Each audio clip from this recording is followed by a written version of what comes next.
E os problemas sociais têm aflorado o país inteiro, né, gente? Cenas de pessoas desesperadas tentando prover o alimento de sua família e, por vezes, sendo impedidas com truculências de gestores públicos. O presidente Jair Bolsonaro tem mostrado uma imensa preocupação sobre essas restrições impostas aos cidadãos brasileiros, bem como o aumento da fome no país. Vamos ver o que ele disse. Desses isolamentos, dessas medidas restritivas, com toque de recolher, com supressão do direito de ir e vir, extrapola em muito até mesmo um estado de sítio. Eu apelo a todas as autoridades do Brasil que revejam essa política e permitam que o povo vá trabalhar. Nós, servidores públicos, federais, estaduais e municipais, no interesse do poder, nós temos todo mês depositado nas nossas contas recursos. E nós podemos também ver.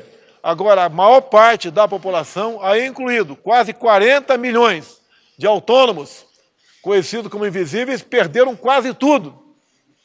Eu, quando vou numa comunidade, como fui há 2 semanas, na comunidade de Chaparral, aqui em Taguatinga, e não tive surpresa. Entrei em 4 residências, pedi para abrir a geladeira, conversei com as pessoas, as geladeiras estão vazias, conversei com as pessoas, o manicure, que tinha um ganho de R$3.000 por mês, está zerado.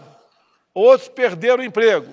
Muita gente na informalidade foi reduzido a zero o seu recurso.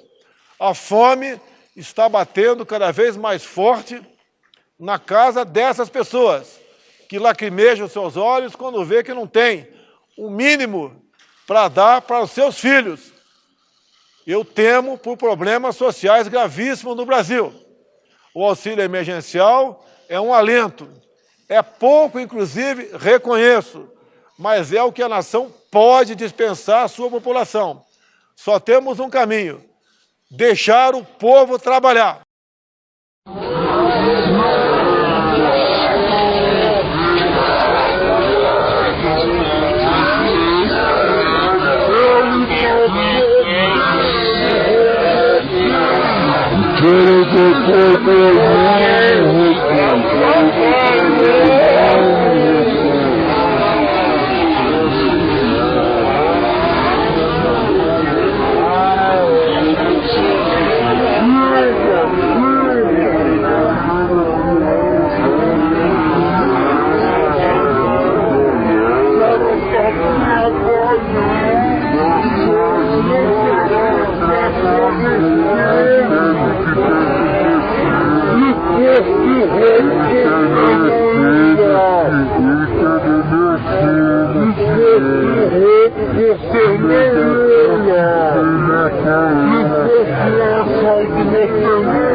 A situação no país está cada dia mais difícil, né? A gente não pode esquecer que a fome é um problema grave. Eu vou chamar agora o jornalista Sandro de Moura, ele que vai fazer uma releitura sobre esses fatos que têm acontecido aqui no país. Sandro, boa noite para você. Pois é, Camila, o presidente Jair Bolsonaro tem demonstrado a sua insatisfação com esses episódios autoritários que acontecem em várias partes do país. O presidente tem chamado a atenção, inclusive dizendo que se preocupa com possíveis distúrbios sociais, como estes que a gente já vê acontecendo, um pequeno comerciante em Belo Horizonte tendo a sua mercadoria sendo saqueada por agentes públicos da prefeitura, e ali ele desesperado, gritando ao prefeito Calil que precisa pagar o SEASA no dia seguinte. Mesmo assim, a sua mercadoria foi levada embora por agentes da prefeitura de Belo Horizonte. No outro vídeo, a gente vê um jovem sendo preso, algemado, sendo humilhado, colocado no chão por policiais militares, alguém certamente de um extrato muito pobre da sociedade, que estava ali tentando apenas vender água para levar algum trocado para casa.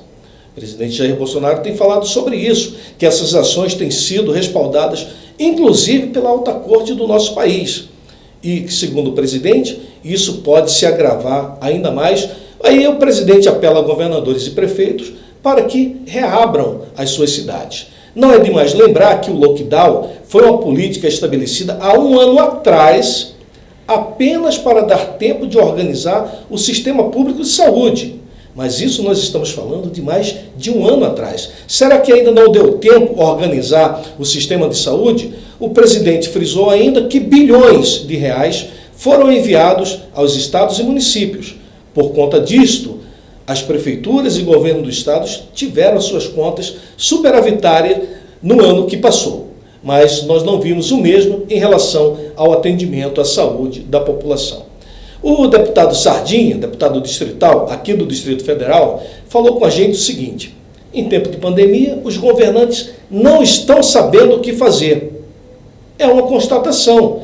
O que nós esperamos, o que nós desejamos é que esses governantes então venham a público e peçam desculpas aos seus cidadãos, declarem para ele a sua incapacidade de administrar e façam, quem sabe, uma espécie de plebiscito.